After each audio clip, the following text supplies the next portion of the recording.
ये straight line के question को देखते हैं। इसमें क्या गिवन है, एक ट्राइंगल है, ठीक है। उस ट्राइंगल के साइड्स गिवन है, ठीक है। उन ट्राइंगल के साइड्स गिवन है और उसका सरकम सेंटर अल्फा बीटा दिया गया है, तो हमें वैल्यू फाइंड आउट करनी है किसकी, किसकी। तो सबसे पहले हमें सरकम सेंटर पता होना चाहिए, ठीक है। सरकम सेंटर फाइंड आउट करने के लिए तो सबसे पहला काम हम क्या काम करेंगे कि वर्टिसेस ऑफ ट्राइंगल हमें पता होने चाहिए, ठीक है। वर्टिसेस ऑफ ट्राइंगल कैसे निकालेंगे, ध्यान देखिएगा। जैसे इक्वेशन जो गिवन है उसको हम सॉल्व करेंगे। जैसे पहला इक्वेशन है 4x plus 3y equals to 69, ठीक है। 4y minus 3x equals to 17 है। फिर x plus 7y equals to 61 है। ये थ्री इक्वेशंस हैं, ठीक है। इन तीनों इक्वेशन को हम क्या करेंगे, सॉल्व करते हैं, ठीक है। जैसे 1 2 को सॉल्व करेंगे, एक वर्टिसेस 2 3 को सॉल्व करेंगे, दूसरा वर्टिसेस 3 1 को सॉल्व करेंगे, तो तीसरा वर्टिसेस हमको मिल जाएगा, ठीक है। तो सबसे पहला काम हम क्या करने वाले हैं, इक्वेशन 1 और 2 को कंसीडर करेंगे, है ना। फ्रॉम 1 and 2, जैसे 4x plus 3y equals to 69 है। यहाँ से 4y minus 3x equals to कितना है, 17 है, ठीक है। तो किसी एक में से हम वैल्यू फाइंड आउट कर लेंगे। तो एक काम करते हैं, 2 कंसिडर करेंगे। जैसे 4y equals to 17 plus 3x, यानी y इक्वल्स टू कितना हो जाएगा, 17 प्लस 3x अपॉन 4। तो ये वैल्यू इक्वेशन 1 में रखेंगे, ठीक है। y की वैल्यू रखनी है हमें, यानी 4x प्लस 3 y के प्लेस पर 17 plus 3x upon 4 is equals to 69 है। सॉल्व करेंगे इसको तो कितना आ जाएगा, यहाँ से 4 4 जा 16 प्लस 17 3 जा 51 3 3 जा 9x अपॉन 4, ठीक है। तो ये 25 प्लस 51 इक्वल्स टू 4 इंटू 69 होगा, कितना हो जाएगा, 9 4 जा 36 एंड 6 4 जा 24, है ना। तो 9 4 जा 36, 6 आ जाएगा, 3 बचेगा यहाँ से, 4 4 जा 16 और 276 हो जाएगा, ठीक है।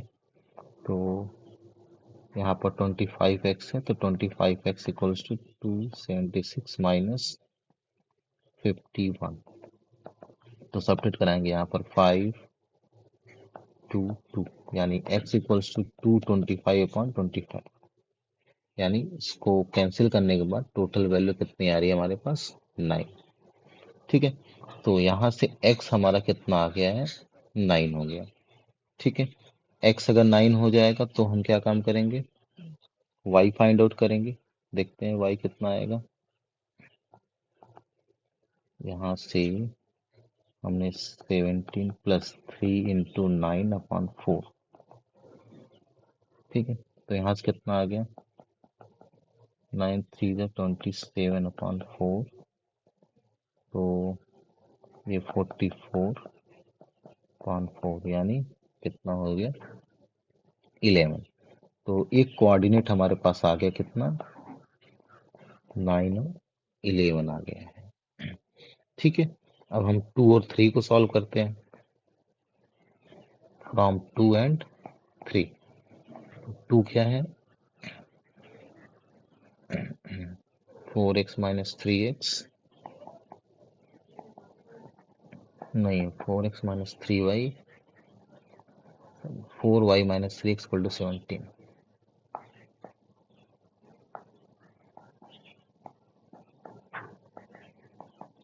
और तीसरा है x प्लस, एक मिनट सॉरी, हाँ x plus 7y equal to 61, ठीक है। इसको सॉल्व करेंगे, यहाँ से x equal to 61 minus 7y, इसको ये वाले इक्वेशन रखेंगे हम, तो 4y माइनस 3 61 माइनस 7y, ठीक है।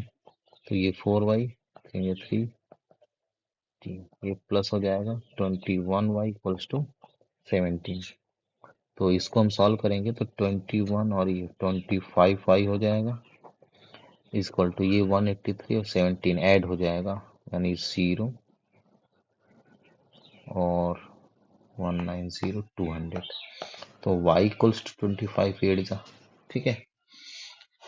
तो x इक्वल टू कितना हो जाएगा, 61 माइनस 7 इंटू 8, यानी 7 8 जा 56, यानी 5, ठीक है। तो x और y यहाँ पर कितना हो जाएगा हमारे पास, 5 और 8, ठीक है। दूसरा कोऑर्डिनेट आ गया। अब ऐसे ही तीसरा कोऑर्डिनेट हम फाइंड आउट करेंगे, ठीक है। ऑन सॉल्विंग 1 एंड 3, ठीक है। तो 1 कितना है हमारे पास, 4x plus 3y equal to 69 है, और थर्ड कितना है हमारे पास, x plus 7y equal to 61। तो यहाँ से x equal to 61 minus 7y निकाल लेते हैं, इसमें रख देंगे हम।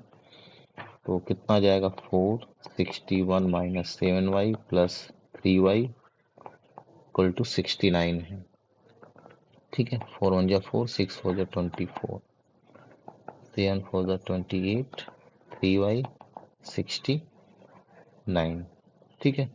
तो ट्रांसपोज करेंगे यहाँ से, -25y हो जाएगा, 69 माइनस 244, ठीक है। तो इसको हम सब्ट्रैक्ट कराएंगे, ये 5 हो जाएगा, ठीक है। -175, यानी y इक्वल टू 175/25, यानी 25 7 जा, ठीक है। तो y इक्वल टू 7, तो x इक्वल टू कितना हो जाएगा, उसको भी देख लेते हैं। कितना है, 61 माइनस 7 इंटू 7, तो 4 4 जा, सॉरी 7 7 जा 49, तो 12 आ जाएगा। x 12, y कितना 7, तो ये पॉइंट कितना हो जाएगा, 12 और 7 हो जाएगा, ठीक है। तो इसको एक काम करते हैं, a बना लेते हैं। अभी इसके पहले जो आया था, इसके पहले एक पॉइंट आया था, हाँ 9 11 है। एक सी पॉइंट ले लेते हैं, 5 8। अब हम ये जैसे जैसे ये हमारे पास वर्टिसेस आया है, ठीक है, किसका है, ट्राइंगल का, जैसे ए बी सी है। अगर ये पाइथागोरस थ्योरम को अगर सेटिस्फाई करता है, मान लीजिए अगर पाइथागोरस थ्योरम को सेटिस्फाई करेगा ये, तो जाहिर सी बात है हम क्या काम करेंगे, बोल सकते हैं कि ये जो ट्राइंगल है हमारे पास, ये राइट एंगल ट्राइंगल है। अगर राइट एंगल ट्राइंगल बनता है तो हमेशा याद रखिएगा, सरकम सेंटर इसका क्या होता है, हाइपोटेनस का मिड पॉइंट होता है। ये हमेशा याद रखना है आपको, इसका सरकम सेंटर कितना होगा, हाइपोटेनस का मिड पॉइंट, ठीक है। तो ये जो हमारे पास कोऑर्डिनेट आए हैं, क्या आए हैं कोऑर्डिनेट, जैसे ये हम ए बी सी ट्राइंगल अगर हम बनाएंगे, ठीक है, मान लेते हैं इस टाइप से हमने बनाया, ठीक है। ये ए बी सी हो गया, ये ए 12 7, बी कितना है 9 11 है, और ये 5 और 8 है। हम यहाँ से डिस्टेंस बिटवीन द पॉइंट हम फाइंड आउट कर सकते हैं। ये डिस्टेंस अगर हम फाइंड आउट करते हैं तो ये हमें राइट एंगल ट्राइंगल मिलेगा, ठीक है। क्या होगा, राइट एंगल ट्राइंगल बनेगा, ये फिक्स है, ठीक है। अगर ये राइट एंगल ट्राइंगल हो गया तो ये जो ए सी है, AC का जो मिड पॉइंट होगा, उसी को हम क्या बोलेंगे, इसका सरकम सेंटर। अगर आपको चेक करना है कि राइट एंगल ट्रायंगल बनेगा कि नहीं, तो सबसे पहले ए बी निकाल लो। तो कितना आ जाएगा, 12 माइनस 9 का होल स्क्वायर, सॉरी, हाँ सही है, डिस्टेंस बिटवीन 2 पॉइंट निकालना है हमें। फिर 7 माइनस 11 का होल स्क्वायर। तो सॉल्व करने पर कितना आएगा, 9, और यहाँ से 7 माइनस 4 हो जाए 16, यानी 5 हो गया ए बी। और बी सी चेक कर लेते हैं, 5 माइनस 9 यानी 4 स्क्वायर, फिर 8 माइनस 11 3 स्क्वायर, ये भी 5 आएगा, ठीक है। बिल्कुल AC अगर हम लिखना चाहें तो कितना आएगा हमारे पास, रूट में 12 माइनस 5 यानी 7 का स्क्वायर, ओके, 7 माइनस 8 माइनस 7 यानी 1 का स्क्वायर। ठीक है, तो ये कितना हो गया हमारे पास, 7 7 जा 49। ठीक है, प्लस 1 यानी 52 √5 हो जाएगा। ठीक है, तो अगर हम चेक करना चाहें तो हमारा हमको कितना मिलेगा, देखो AC² equals to AB² plus BC² satisfy भी करेगा, यानी ये 50 इक्वल्स टू कितना हो जाएगा, ये 2 √5 नहीं सॉरी, √50 आएगा ना, 5 5 25, 5 √2, और ये 25 प्लस 25 इक्वल्स टू 50, यानी ये राइट एंगल ट्राइंगल को सेटिस्फाई कर रहा है। तो जाहिर सी बात है, यहाँ mid point of AC is equals to कितना हो जाएगा, coordinate of, sorry mid point of AC equal to कितना होगा, coordinate of the circumcentre, है ना। तो यहाँ पर हम बोल सकते हैं कि coordinate of circumcentre, coordinate of circumcentre is equals to कितना हो जाएगा, मिड पॉइंट ऑफ AC। ठीक है, तो AC का मिड पॉइंट 5 प्लस 12/2, 7 प्लस 8/2 हो जाएगा। तो सॉल्व करने पर ये 17/2 और ये कितना हो जाएगा, 15/2। और इसी को कितना दे रखा है इन्होंने, अल्फा बीटा।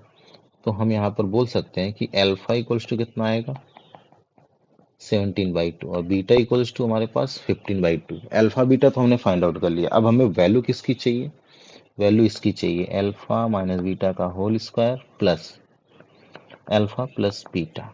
ठीक है, तो अल्फा माइनस बीटा यानी 17/2, 15/2 का होल स्क्वायर, फिर प्लस 17/2 प्लस 15/2। ठीक है, तो 17 माइनस 15 यानी 2/2 का होल स्क्वायर, यहाँ से इन दोनों को ऐड कर देंगे, 32/2 हो जाएगा। ठीक है, तो ये 1² प्लस 16 यानी टोटल वैल्यू कितनी हो जाएगी, 17। यही हमारा फाइनल आंसर भी हो जाएगा। ओके, कितना है, 17। तो देख लेते हैं कौन सा ऑप्शन करेक्ट है। Option B is correct. ठीक है,